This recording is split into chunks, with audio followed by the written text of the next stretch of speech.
This is Yair Davidiy. We're continuing our study of Proverbs chapter 11, and the theme of this second section of chapter 11, the Book of Proverbs, concerns some comparisons of the good and the bad.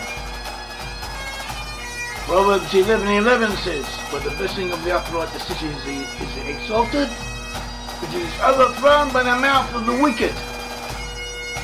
Through the actions and goodwill of the righteous, ordinary people and civic concourse is invigorated. Purification leads to invigoration. Invigoration through purification is contagious. It affects others. It spreads outwards. It influences others. It brings them in. It gives them life, vitality. It's a beneficial effect on everyone. Do good and good will be done to you, and you will also spread it out. You will do good to others, which is what you would want to do, which is what most of us would want to happen. Proverbs 11:12 says, "He who is devoid of wisdom despises his neighbour, but a man of understanding holds his peace." Someone does not understand what they themselves are will despise others. Someone who is devoid of wisdom, he despises his neighbour. Why? Because he doesn't realise that he too has something of what he perceives as despicable in the other person. In Hebrew, the word for his neighbour is Rayahu. In other words, his fellow, his other being, the other part of himself, his companion. And you despise your companion, you despise your fellow being, and it is often because you too have something that is despicable on the very same aspect that you despise and that you're seeing elsewhere. Being shown to you because you yourself must correct this bad quality, or what you consider to be bad. You have to correct it in your own being, in your own personage. I say this often. Very often we hear people criticise other people, say things bad things about other people, and they themselves have done just as the same, or done even worse. It's like, sometimes in slightly different contexts, and they don't really realise it, but other people do. So since other people do realise our faults more than we do, when we are shown the faults of others, when we do come to see the faults of others, we should think that perhaps these same faults are in ourselves, and we are being shown these faults in order to correct what requires correction in our own personality. Proverbs 11:13 says, "A tale-bearer reveals secrets." Someone goes around telling secrets. He's a bad person. He's a tale-bearer, and he is a faithful spirit, conceals the matter. So discretion, in other words, discretion. Don't go telling tales. Especially don't go telling things that should be kept secret. That don't have to be told. That should not be divulged. Keep your mouth shut. It's not. Why cause trouble to other people? Why hurt them? Why do things that could hurt them if they would know about it? This is superfluous. You don't need it, and you should not do it. Proverbs 11:14 says, "Where there is no counsel, the people fall. In the multitude of counselors there is safety." Counsel, by counsel they mean advice. Take advice. And advice is needed. A lot of advisors are usually helpful. The wisdom of the fathers says that you need to take as much advice as you can. If you know your subject well, you don't necessarily have to listen to everything that you hear. You don't have to listen to the advice that others give you, but you should at least, you should at least listen to it. You don't have to hearken. You do not have to perform the actions that others advise you to do, but you should listen to them and you should consult with them. That's what King Solomon in the Book of Proverbs tells us. And he says, when you do not do that, when there's no counsel, when it is a regular feature that the rulers are not taking advice, they're not taking counsel with others, then this is bad for the state, this is bad for the city, this is bad for the polity that is being governed. A friend of ours, Hyman, he told us that President Reagan, for example, was not known as a great intellect. He was quite intelligent, but he was not a great intellect as intellectuals go. But he realised his own shortcomings. He found good counsellors and he listened to them. and the responsibility for what he did on the basis of that advice was his own. He took the responsibility and he came through. He came through and he possibly became one of the greatest heads of state that the world has ever known. And without having the qualities of a genius, of a great intellect who knew things like Napoleon may have done. President Reagan was a simple person of good nature who knew his own imperfections, his own limitations, and he worked accordingly. He took advice from others and then he acted. He did what had to be done. He did it well. He did it better than anyone else has. So this is what we should take a lesson from. Another leader who uses a lot of advisors and listens to them is the Prime Minister of Israel, Benjamin Netanyahu. I don't really know how much I personally support Benjamin Netanyahu. I've never really been a great fan of his. But he has done a lot of good, has accomplished things. What he will do in the future is not known. He never lets anyone know, or it's very difficult to perceive what he intends, and perhaps he wants it that way. So he could turn out to be positive or negative. Up until now, on the whole, he's been positive, and at all events, he's proven himself as a person of capabilities, of great capabilities, and of a person who's overcome great opposition, and he has often, against all the odds, managed to turn the tables from what seemed like a disastrous situation and come through into victory. And God willing, he will continue to do that. But even if he does not, he has up until now shown his capabilities to work well if he so wishes, and one of the aspects of his characteristics which others could learn from is his ability to take advice from others. He chooses experts. He's been criticised that he frequently changes his advisors. He gets rid of some and he hires others, but he finds good people and he listens to them and he acts on the advice that they give him, and very often the advice that they give him, it allows him to follow the courses of action that are unexpected, but they work, and this is worth considering. It's worth learning from. We should also take advice when we need it. Take as much advice as possible, or at least listen to it. Listen to what others are saying. Proverbs 11:15 says, "He who is surety of a stranger will suffer. One who hates being shorty is secure." It says, actually in the beginning of the verse in Hebrew, says, Ra Roya, Ra Yeroah. It's a play on words, not translated for some reason in the English translation of the Bible that I have. But the Hebrew, it begins a verse, and the verse in Proverbs 11:15, Ra Yeroah. And Ra means bad or evil. Yeroah is from the same root as Ra, and it can mean will do bad, will do evil, or it also can mean he will be broken. And so both understandings are applicable. First of all, someone who is bad will do bad, or bad will come to him, or he will be broken. Either way, it's all true. Rabbeinu Yonah says that the evil person shall be broken, and he will be like someone who gave a financial guarantee for a stranger who ran out on him. So too, someone who puts his trust in bad attitudes will have them turn against him. Rabbeinu Yonah, Rabbeinu in Hebrew means our rabbi. Rabbeinu Yonah, that is the title that is given to him, is been traditionally always known as that. Rabbeinu Yonah, he was otherwise known as Yonah ben Abraham Gerondi. He died in 1263. That is almost 800 years ago. He lived in Catalonia in northern Spain. And he was a great commentator, and his commentary on the Book of Proverbs has been very helpful to us. And King Solomon also seems to be saying that you should be careful of giving guarantees for mortgages and for other loans, because you're liable to pay for them, especially if the person you're giving the guarantee to is a stranger, is not a member of your family, or is not someone from your immediate circle. In other words, he's not someone who, if he fails to pay up, you can have any leeway over. So you should be very careful of that, and this can be a problem because these days if someone wants to buy a house, they need a mortgage, and mortgages need guarantors.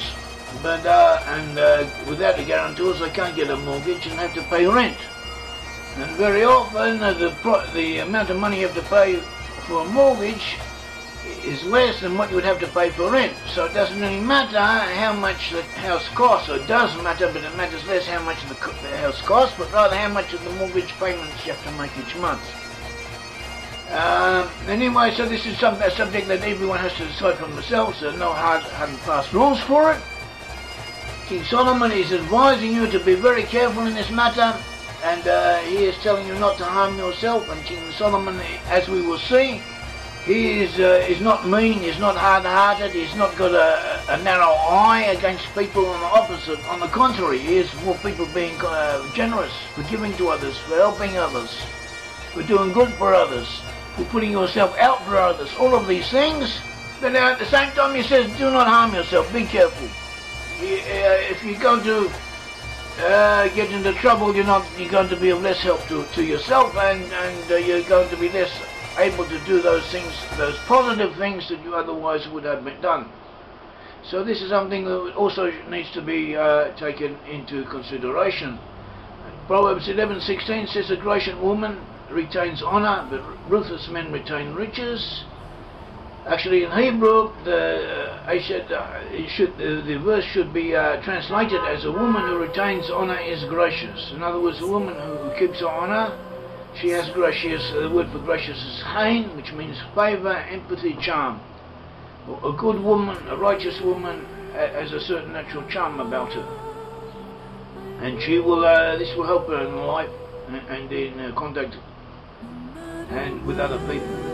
The ruthless men, on the other hand, they are insensitive and harsh, for they sometimes acquire wealth, but honor they usually lack. They do not receive honor. People do not respect them. Their riches remain with them and do not go beyond them. And it is as if, as far as the public is concerned, as if they do not have them. Proverbs 11:17 says, the merciful man does good for his own soul, but he who is cruel troubles his own flesh. And this message is repeated with variations throughout the Book of Proverbs. In other words, do good and good will come to you, and do bad and the bad will be done unto you. Good breeds good, bad breeds bad. Evil is evil. It is evil not only to those who upon whom you are liable to perpetrate evil, but it's also evil to the people who do evil. There's nothing good about it. Sounds obvious, but we don't think about this, we don't realize it, we forget it in the crucial moments. So it's always worth repeating and having it brought home to us. This verse, the merciful man does good for his own soul, but he who is cruel troubles his own flesh. The word translated as his own flesh, in Hebrew she'aro, which can also mean his wife, his husband, the spouse, the lifetime partner, and the children, the members of one's family. A cruel person will trouble their own family, and we should learn from this. You should leave your family alone. In other words, you should try and do good for your family, speak well for them, give them a good feeling, be positive towards them, and do not unnecessarily upset them. And if you do have to say something harsh to any one of them, be very careful how you do it, and be very, very sensitive to the feelings of everyone, especially those who are most close to you. This might sound selfish, but it is a beginning. First of all, worry about yourself, worry about your family, but do not forget other people. And if you do have some concern for other people, do not do it at the expense of those to whom you are most responsible. That is your own family. One should look after his own, and others. One should be open, but we have priorities, and these priorities have been given to us by nature, and the Bible affirms our duty to work according to the priorities that nature has given unto us. He goes on, 11:18, the wicked man does deceptive work, but he who sows righteousness will have a sure reward. Deceptive work is wicked. Be honest and work well, and do it for its own sake. 11:19 says, as righteousness leads to life, so he pursues evil, pursues it to his own death. Righteousness gives life, evil causes death. 11:20, those who are of a perverse heart, an abomination to the Lord. The blameless in their ways are his delight. God wants you to succeed spiritually, materially. He wants you to do right, and he wants you to do well. This is a God-given obligation that you have to do as well as you can in every way. Proverbs 11:21 says, so that John forces the wicked will not go unpunished, but the posterity of the righteous will be delivered. Do good, be righteous. You will be rewarded in this life, and the next, your offspring and those dear to you will also benefit. Proverbs 11:22 is a ring of gold in a swine's snout, so is a lovely woman who lacks discretion. We may also translate this from the Hebrew as perhaps more correctly to be rendered as like a golden ring in the snout of a pig. So is a beautiful woman without taste. Brit-Am, Tam. Tam in Hebrew is taste, and has the double meaning, the same double meaning as it does in English. Taste is not only what that which the food one eats, how it tastes, but it's also a faculty of discerning what is aesthetically excellent or appropriate, a manner indicative of the quality of such discernment. And also there's the sense of what is proper, seemly, or at least likely to give offence in a given social situation. So that's it. Taisaratam is sensitivity towards others. And everyone should have this quality, and especially a woman who has beauty, because this beauty has been given to her by the Almighty through it. That is a gift which God has given to her, and she should know how to use it, but she should have social sensitivity towards others. She should not be without recognition of that which she has been blessed with, and she should also realize that she has an extra responsibility to act righteously and with a modesty and not licentiously. She should be as good as she is possible in all aspects of her life, and this principle applies to every single one of us who has been given something extra, some extra gift, whether money or beauty or health or wealth or personality or whatever we have, which we have received an extra, thank God, an extra portion of, or we may have received, think we have received an extra portion of. We should use this well, and we should use it with responsibility, because that is why it was given unto us, because we have the qualities within us to use it well. Otherwise it would not have been given to us. That is a principle, that you're not given something that you do not have the potential within yourself to use it as it should be used. Proverbs 11:23 says, the desire of the righteous is only good, but the expectation of the wicked is wrath. So the wicked people do not care if disaster overtakes them, or they do not care if a disaster overtakes others. Wicked people are wicked. They do not really care about their friends or about other people. They only care about themselves, and they do not really care if bad things happen to others. So you should not hang out with them. You should not join up unto them, because they are liable to cause you damage. And you have to realize this and know about it. If you read the Book of Psalms frequently, you will become aware of this, because it is a message that is repeated quite often, and different variations. Proverbs 11:24 says, there's one who scatters yet increases more, and there's one who withholds more than is right, but leads to poverty. Proverbs 11:25 says, the generous soul will be made rich, he who waters will also be watered himself. I repeat that, he who waters will also be watered himself. What you do to yourself, and you do to others. You do well to others, do good for others, and you also at the same time will be doing good for yourself. This is something which also another point that Proverbs often repeats in different ways, and it is true. Help others, and you will be helping yourself. And this is one way to help yourself, through the helping others. Also, successful businessmen, you often come across cases Perhaps each and every one of us knows of cases of friends or relations, other people who can't become successful. And if you look at them, very often they were exceptionally generous or generous in spirit, or they had an outgoing personality which enabled them to succeed. They were prepared to give of themselves and to give out more than their competitors were. And they were upright, they were prepared to take a loss because of their honesty, because of their uprightness. They were prepared to do more than would normally have been required of them. And they succeeded. And this is one of the clues to success. My father was once a businessman in a minor sense. He was not especially wealthy, but he was well off considering the social the social milieu, the surroundings in which he lived. And same with my grandfather, and they were honest, good people, helped others, and they, especially my father, made a point of paying a little bit more, or something more. In principle, they always paid more to those who worked for them than was necessary according to social conventions of the time. And other members of my family also follow this principle.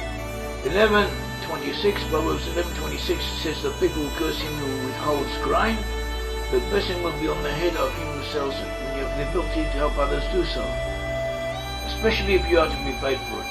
If what others need and do not need it yourself, it might not in fact belong by right, it might belong by rights to you, it might be theirs. Maybe God has given you whatever you have in order that you should pass it on to them, and the Almighty is doing this so that you might receive what you deserve, or you might receive a payment in this way. You are to act as an intermediary, and you should look on it in this sense. And you should help others, because through helping others, you are not only doing the right thing, but ultimately you will be helping yourself, and you'll be helping all those you care for. The righteous will blossom forth, as it says in Proverbs 11:28, who trusts in his riches will fall, but the righteous will flourish like foliage. Proverbs 11:29 says, he who troubles his own house will inherit the wind, and the fool will be servant to the wise of heart. In other words, so this repeats on what we learned above. Do not cause disturbances in your family. Be positive. This is your own realm. Your family is your realm. It is your little kingdom. It's what you have and what you can make run well, what you can contribute to, and do so. Be positive and allow others to express themselves and be positive towards them and help them to go in the right path, and do it in a way that they will be pleased with.